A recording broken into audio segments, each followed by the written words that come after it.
Hello and welcome to another deep dive at the Petersen Automotive Museum. This is where we talk about cars in our own collection. And we're going to start today with our 1964 and a half Mustang, which was actually dubbed by Ford a 1965 because that is the model year. But a lot of collectors, a lot of historians like to say 1964 and a half when it comes to the really early cars like this one, because they can be so different from the 1965 versions that it merits a little bit of explanation.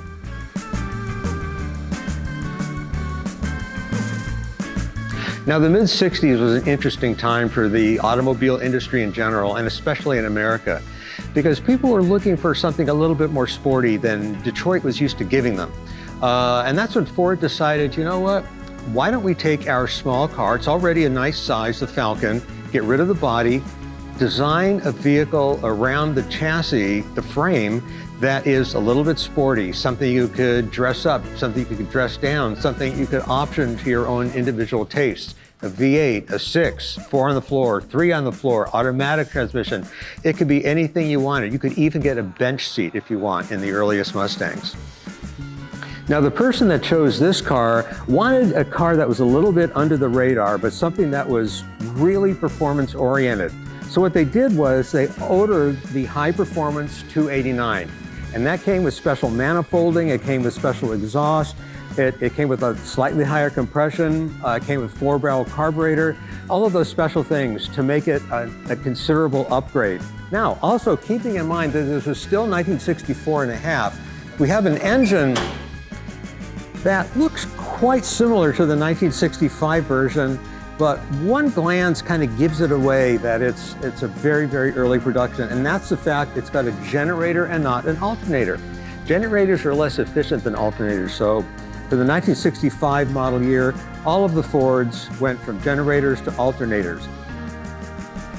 And if you didn't get a look under the hood first, you can still tell it was an early version once you slip behind the wheel and turn the ignition key, because a light on the dashboard that said GEN would flash. And that was different than ALT, alternator. So this car, gen for generator, alt for alternator, but that came later.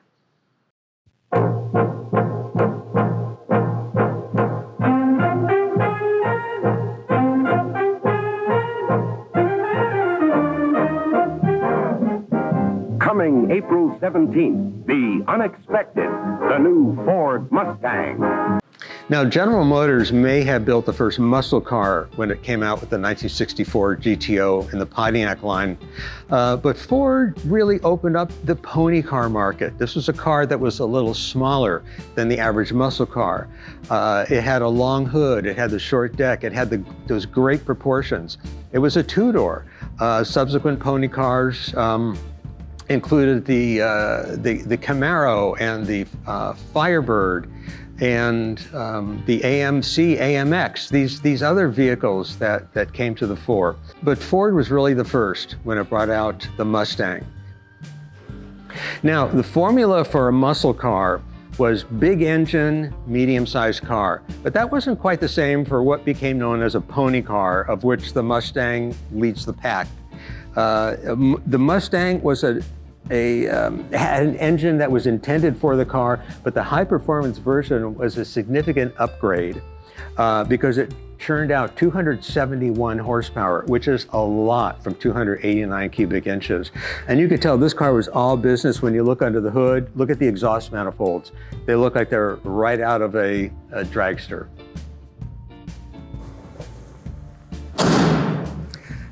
Now, looking at the entire car, I think the first thing people are going to notice is the color.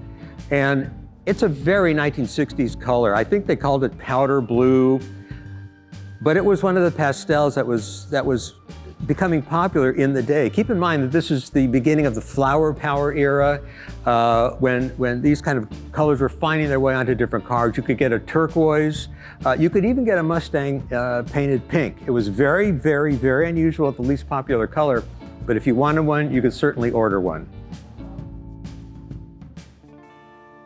Now, part of the fun of ordering a car brand new in the 1960s was being able to tick off whatever boxes you wanted on the option sheet. Those boxes could include a radio, it can include the type of transmission you wanted, it could include the type of gauges you wanted, the upholstery material on your seats. Almost anything was up for grabs. And the person that chose this Mustang wanted it to be sporty on the inside and sporty in performance, but look really plain on the outside. They didn't go for the chrome-plated faux air scoop in the back. They didn't even go for the pinstripe that you could have gotten around this architectural detail of the car. They went for a plain single color car, not even a vinyl top, with no exterior options. The only thing that gives this car away that is something you should respect on the road is the 289 high performance badging that's on the front fenders. This car also has the standard hubcaps. The only option you could get on the wheels was these exact hubcaps with a simulated three-eared knockoff. But the person who ordered the car did not even choose those. Now, Ford seems to have been known for naming its vehicles after horses. There's a Mustang, but there's also the Bronco. There eventually was the Pinto. But they chose the name Mustang for this car because of what it evokes. It evokes a free-spirited, kick-up-your-heels kind of lifestyle. The kind of lifestyle that advertising suggested you would enjoy if you had a car like this. But they almost didn't call it a Mustang. Originally, they had intended to call it the Cougar. And they even illustrated a stylized Cougar that became the temporary logo for the car. Then the brass got together and said, you know what, let's save the Cougar for another day. We'll call this one the Mustang. And the Cougar ended up in the Ford corporate lineup as a Mercury a couple years later. Now, one thing that the Mustang gave us was 3 lens taillights, 2 of them, one on each side, of course, and these ended up helping to define Mustang almost for its entire longevity. Now, looking at the inside of the car, you can see what the appeal was for so many people. It was as sporting on the inside as it was on the outside. You had bucket seats, you had a console down the middle if you wanted it, you had a floor shift if you wanted it, and you had a steering wheel that even in a way resembled an Italian steering wheel like a Nardi, because it may not have had holes in the spokes, but it did have indentations that gave the appearance you were grabbing onto something that was Italian.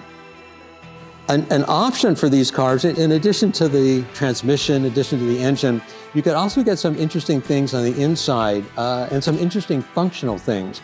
This car, for example, has a rally pack, which it's a 2-dial accessory that fits over the steering wheel column. On the left, you've got a tachometer. On the right, you have a clock. Now, a lot of restorers won't go to this kind of detail, but the folks that refurbished this car put back all of the tags and all of the labels that you would have gotten if you were buying this car brand new in late 1964, 1965. From here, we can see the heater controls. It tells you what levers to use if you wanted the air to defog your windshield, what lever to use if you want the air to come out from under the dash and cool or warm your feet, and how fast you wanted the fan to go. It was a lot of different options. They wanted to make sure that the control that you were operating would work properly for you. Another thing you'll notice as soon as you open the door are bucket seats. These are the kind of ultra sporting accommodation that you get when you have a car that's performance oriented like a Mustang. Family car, sports car, luxury car, first, second, third car, let the controversy rage. They're all right, for this is the Ford Mustang. Now, there wouldn't even have been a Mustang if it wasn't for the Falcon, because Ford had this marvelous platform already set up with an engine, leaf spring rear suspension, independent front suspension, everything that made it go. And all Ford had to do was take the Falcon body, throw that away, and introduce a body that was a little bit more sporty, shorter deck, longer hood, and a passenger compartment that seemed to have been moved slightly rearward. All in all, a more sporty profile. Now, you can't tell the history of the automobile properly without certain kinds of cars. And the Petersen Museum considered the 1964 and a half, 1965 Mustang so important that we actually went out and bought this car. We found the right one the one that spoke best to the history of the automobile and its impact on global life and culture.